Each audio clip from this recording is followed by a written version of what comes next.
Millions and millions of taxpayers' money spent on COP26, yet the world leaders failed to keep Greta Thunberg happy.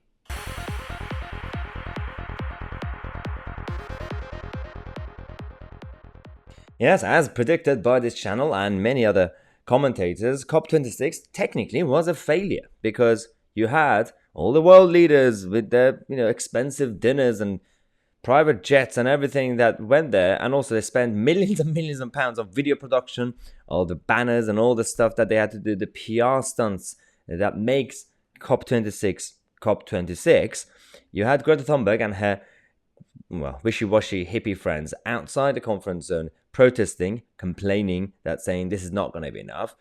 The rest of the sensible side of the planet, we were also criticizing COP26 because we didn't really know if they wanted to bring down our systems, our lifestyles, if they wanted to believe that we're all going to basically just everything's going to end within the next couple of years, or are they not in a rush? Do they know that we can have a clean environment, we could have clean air, clean water, live in a better place without going completely crazy? Well, they didn't achieve what they wanted to achieve thanks to India and China, again as predicted. This was the president of COP26, Alok Sharma, on TV saying sorry and crying.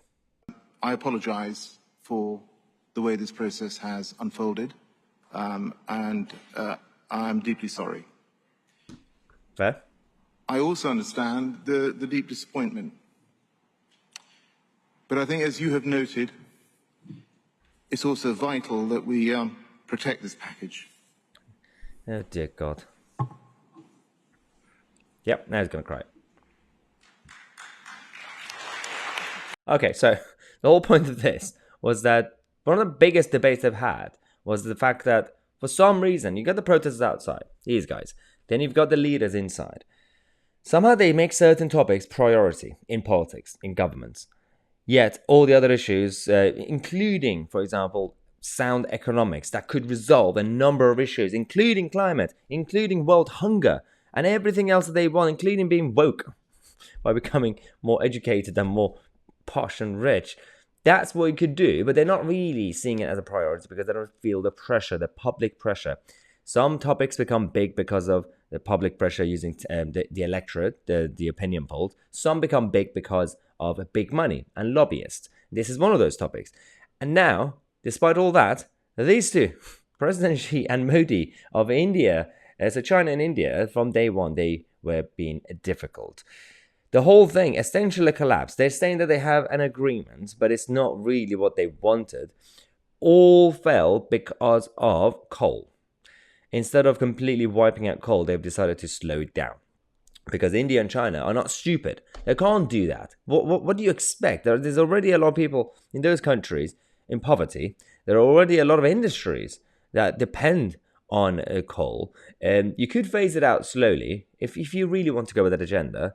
But you can't completely do that the way all the world leaders wanted to do. This was a perfect example. COP26 was a perfect example of collectivism, and big does not work. They do not work. You can't have a blanket policy for the whole world. Whether it's on, for example, migration and travel. You cannot have, ideally speaking, hypothetically, I have no problem with a Star Trek world of no borders, no flags. Ideally, right? In terms of fiction. You can't have it because there are different cultures, different priorities. You have you need flags, you need borders until we reach that point.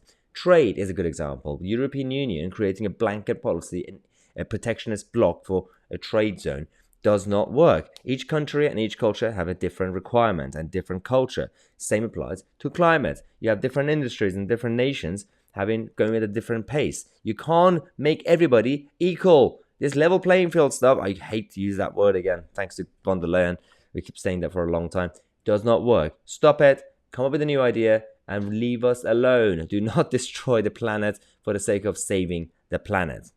That was a good line, wasn't it? Cool. Right. We're going to have a couple of really good guests coming up this week on the main website, myitc.co.uk, because Sonia Elijah, the investigative journalist, is going to tell us more about well, we can't really say it on this channel. You know what it's going to be about. It's about the health stuff, all the jabs and everything else, and the test and trace and all this stuff. So if you want to be a member, then you can actually get access to all that stuff. Thanks again for watching, guys. Wait for the next video. I'm Tousi, and we are the media.